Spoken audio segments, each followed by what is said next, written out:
He started as a competent ruler, but descended into such paranoia and tyranny that his own household conspired to murder him. This is the chilling true story of Domitian, Rome's last feared emperor of the Flavian Dynasty. You're about to explore the mind of an emperor who demanded to be called master and god, and whose reign was marked by widespread fear, informers, and executions. How did a seemingly capable leader become so consumed by suspicion that he turned Rome into a police state? And what ultimately sealed his bloody fate?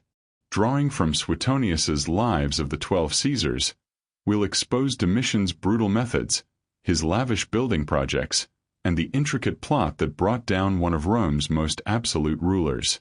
We're cutting through centuries of legend to bring you the unfiltered truth of imperial power at its darkest. If you're ready to uncover the secrets of Rome's feared tyrant and the conspiracy that ended his rule, hit that like button, share your thoughts in the comments, and subscribe so you don't miss our next deep dive into history. Titus Flavius Domitianus. The day before his death, Domitian ordered some dates at his table to be saved for the next day, adding, "If I have the luck to use them."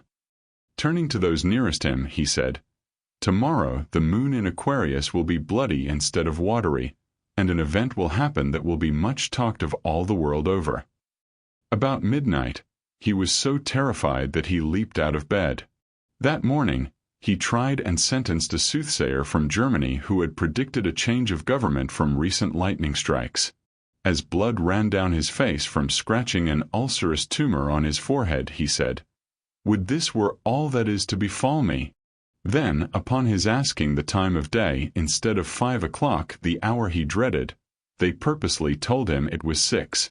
Overjoyed at this information, as if all danger were now past, he hastened to the bath. Parthenius, his chamberlain, stopped him, saying that a person had come to see him about a matter of great importance that could not wait. Ordering everyone to withdraw, Domitian retired into his chamber and was slain there.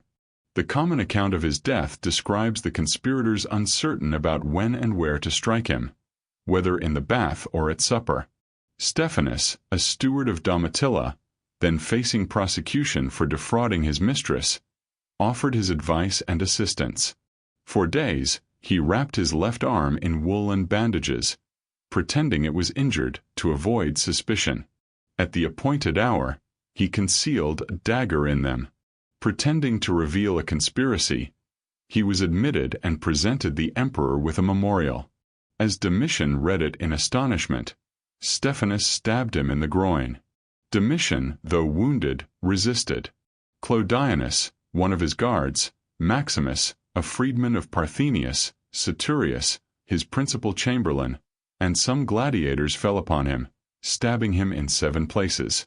A boy in charge of the Laras in Domitian's bedchamber, who was in attendance, provided further details. Domitian, upon receiving his first wound, ordered him to fetch a dagger from under his pillow and call his household. However, the boy found nothing but the hilt of a poniard at the head of the bed, and all the doors were fastened. In the meantime, the emperor grappled with Stephanus, throwing him to the ground, and struggled for a long time, trying to wrench the dagger from him, and though his fingers were terribly mangled, attempting to tear out his eyes. He was slain on September 18th, in the 45th year of his age, and the 15th of his reign. His corpse was carried out on a common bier by public bearers and buried by his nurse, Phyllis, at his suburban villa on the Latin Way. She later secretly moved his remains to the temple of the Flavian family, mixing them with the ashes of Julia, Titus's daughter, whom she had also nursed. Domitian was tall, with a modest, very ruddy face. He had large but dim eyes. Naturally graceful in person, especially in his youth, his toes were somewhat bent inward.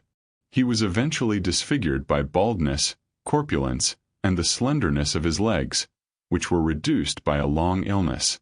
He was so aware of how much his modest countenance benefited him that he once boasted to the Senate, "Thus far you have approved both of my disposition and my countenance."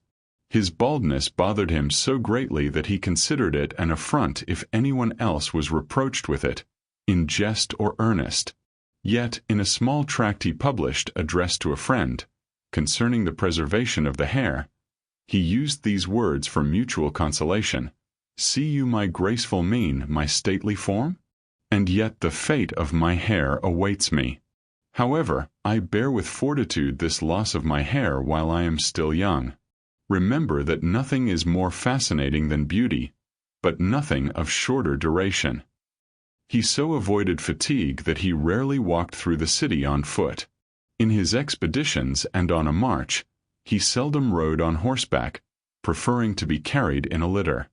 He had no inclination for armed combat but was very skilled with a bow.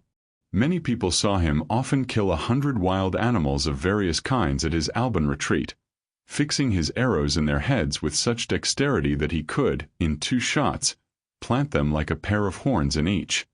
He would sometimes aim his arrows at the open hand of a boy standing at a distance, with such precision that they all passed between the boy's fingers without harming him. In the beginning of his reign, he gave up the study of liberal arts, though he meticulously restored the libraries that had burned down at great expense. He collected manuscripts from all parts and sent scribes to Alexandria to either copy or correct them.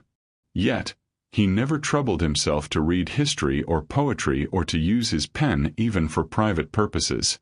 He read nothing but the commentaries and acts of Tiberius Caesar. His letters, speeches, and edicts were all drafted by others, though he could converse elegantly and sometimes expressed memorable sentiments. "I could wish," he once said, "that I was but as handsome as Metius fancies himself to be."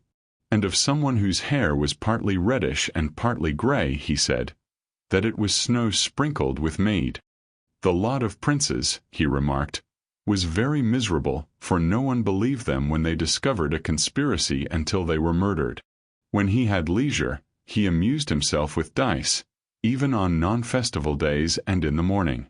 He went to the bath early and ate a plentiful dinner, so much so that he seldom ate more at supper than a Madian apple, to which he added a small flask of wine. He gave frequent and splendid entertainments, but they ended quickly, for he never prolonged them past sunset and indulged in no revelry afterward. Until bedtime, he did nothing but walk alone in private. He was insatiable in his lusts, calling frequent commerce with women bed-wrestling, as if it were a kind of exercise. It was reported that he plucked hair from his concubines and swam in the company of the lowest prostitutes. His brother's daughter was offered to him in marriage when she was a virgin, but at that time, enamored of Domitian, he stubbornly refused her. Yet not long afterward, when she was given to another, he was quite ready to debauch her, even while Titus was living.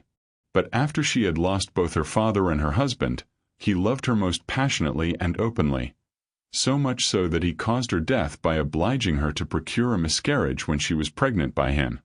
The people showed little concern at his death, but the soldiers were roused to great indignation and immediately tried to have him ranked among the gods. They were also ready to avenge his loss if anyone had taken the lead. However, they soon achieved this by resolutely demanding the punishment of all those involved in his assassination. On the other hand, the Senate was so overjoyed that they met in all haste and, in a full assembly, revealed his memory in the bitterest terms. They ordered ladders to be brought in, and his shields and images pulled down before their eyes and smashed to pieces on the Senate House floor, simultaneously passing a decree to obliterate his titles everywhere and abolish all memory of him. A few months before he was slain, a raven on the Capitol uttered these words: "All will be well." Someone offered the following interpretation of this omen: "Late croaked a raven from Tarpeia's height, all is not yet, but shall be right." They also say that Domitian dreamed that a golden hump grew out of the back of his neck, which he considered a sure sign of happy days for the empire after him. Such an auspicious change indeed shortly afterward took place, through the justice and moderation of the succeeding emperors.